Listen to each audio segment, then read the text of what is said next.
book on Narsingh Dev. It has so many stories of Narsingh Dev that are there from the Puranas, and even the main story of Narsingh Dev with a lot of lessons that you can learn.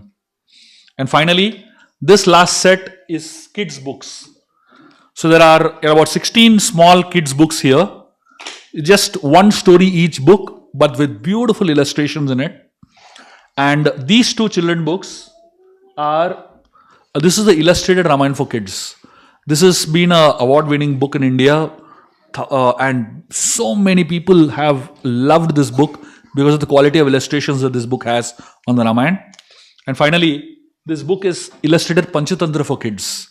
So this is the entire Panchatantra, beautifully illustrated for kids. So all these books are available here. Unfortunately, we don't have any copy of this book here. But if anybody orders any of these sets, we'll get it for you all in about a week's time. Chaitanya Kishore Prabhu will coordinate the whole shipping. So you all can place your orders and you can get your books soon. So I thank all of you all very much for being here and for patiently listening. And I hope whatever I spoke added value to your lives and your understanding of leadership. Thank you very much for being here and grateful. Any questions or comments at this point? Be happy to take.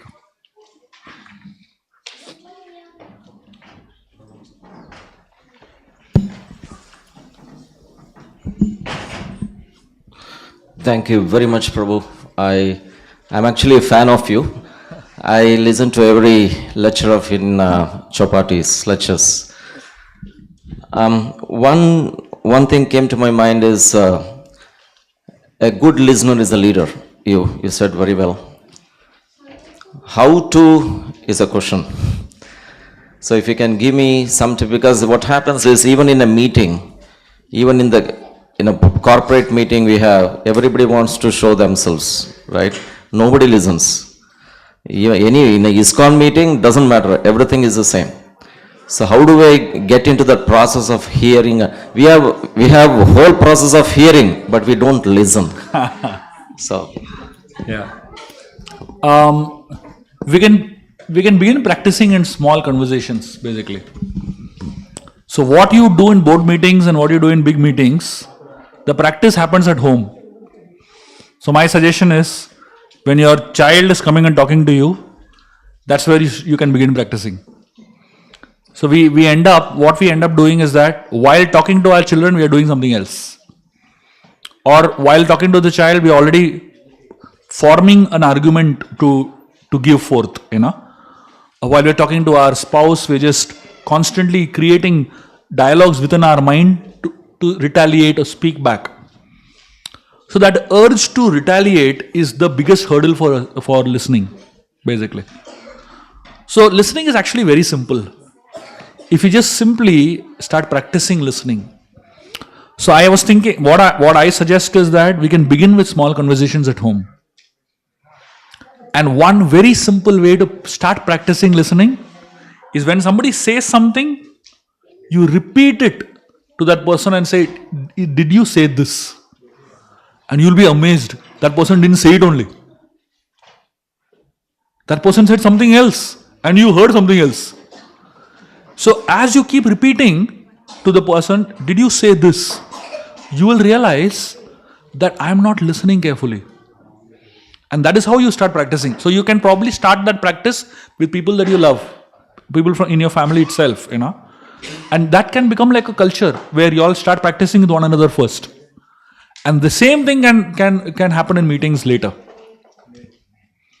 Okay? So I think that will really help. Thank you. Anything else? Yes.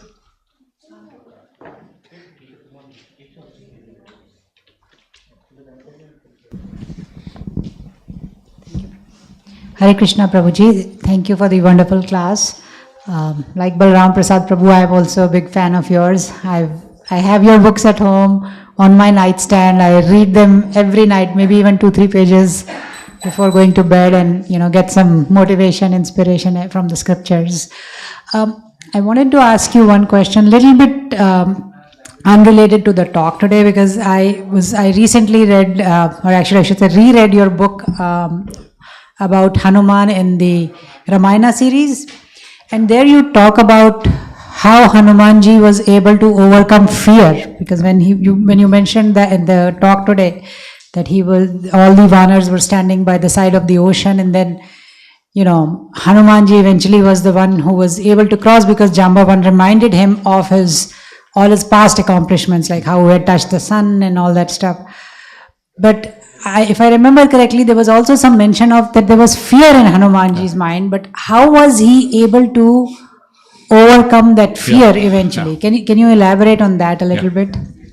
So I speak about the fear when Hanumanji was in Lanka, and he develops a fear that he may not be able to find Sita, and there is a lot of despondency that comes into Hanuman at that point, and he's very confused and bewildered, and he becomes hopeless.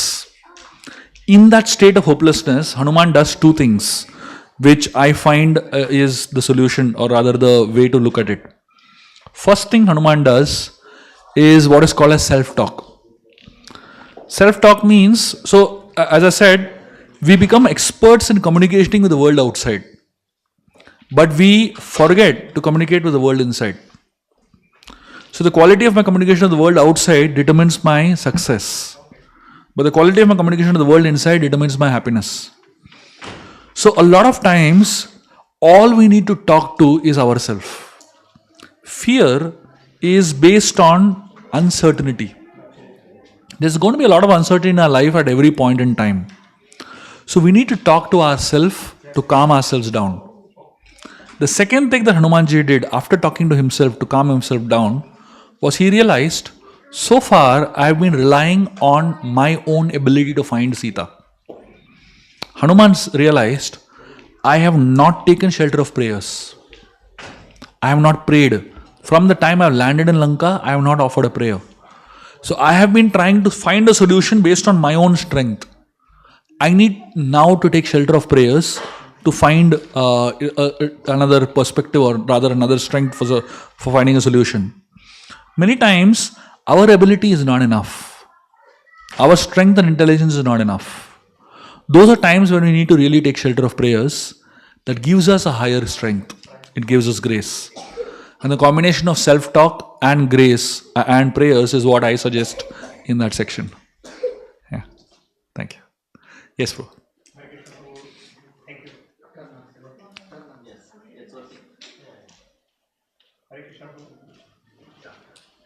I'll speak now. Yeah, please. Prabhu, thank you so much for the wonderful class. You started the class by making statement there are some problems in life for which there are no solutions, some you have to tolerate, right? So what is the best approach for an unsolvable problem, in your opinion? In my opinion, the way to deal with unsolvable problems is look at the problem from a higher perspective.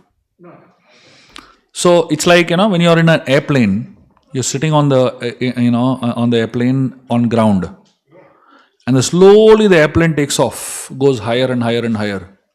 So when you're on the ground and you look out at the buildings are so huge. And as you go higher and higher and higher and higher, the buildings become so tiny. At some point, the buildings just disappear. You can't even see them. Many of our problems, when we are in close proximity, they seem very daunting. They seem very powerful and big. But as you go and look at the same problem from a higher perspective, they actually seem insignificant. So that is where philosophy comes in picture. So philosophy helps us look at our life's problems from another perspective. Because we are so much caught in them, it feels that we can't get out of them. But simply by raising our bar, raising our mindset, looking at the same problem from a higher perspective, it completely changes the way you look at the problem. That's what Ramayana suggests. I often give this example of eagles. When eagles are sometimes attacked by a group of crows, the eagles never fight back. The eagles simply fly higher. The crows, they just can't reach the eagle. So our problems in life are like these crows. They keep on attacking us. So rather than trying to solve the problem and keep attacking the problem, simply learn like an eagle to fly higher. Fly so high, the problem can't affect you. The problem will still be there, but it will just not be able to touch you. That's what philosophy helps us with. That's what higher perspective helps us with. Okay? Can I ask a follow-up question? Yeah. Um, in some cases, people have terminal illness, right? Yeah. Can we apply this, what you said? I'm not sure, or I think acceptance to me is the only solution, Yeah. right? See, before we reach the level of acceptance, you need to do two more things. Let me explain what. I need to tell you all a story first to help you understand what my thought is. At one point, when Lord Ram was searching for Mother Sita, desperately searching for Mother Sita, Shiva and Sati, they were flying by. And they saw Ram desperately searching for Sita. So in his desperation, he was crying and he was shouting, Sita, Sita. Sati saw this. And Sati told Lord Shiva, you're saying he is God? He seems to be like an ordinary human being, Why is he behaving like this? Shiva tells her, see, don't interfere. This is Ram Leela going on. We don't have any role over here. Better stay away from this. Shiva tells her. Sati doesn't understand. Sati says, no, I want to go and test him, Shiva tries to reason with her, tries to explain logically to her. Sati still says, I will go. After trying a little bit, Shiva thinks, maybe this is, destiny of Sati that she has to, do this. And he keeps quiet. He doesn't say anything. And Sati goes. And then after some time, after Shiva philosophically looks at the whole thing, then he thinks, maybe this is Ram's desire, Ram's will, and he lets it be. So Sati goes there. She takes the form of Mother Sita and stands in the middle.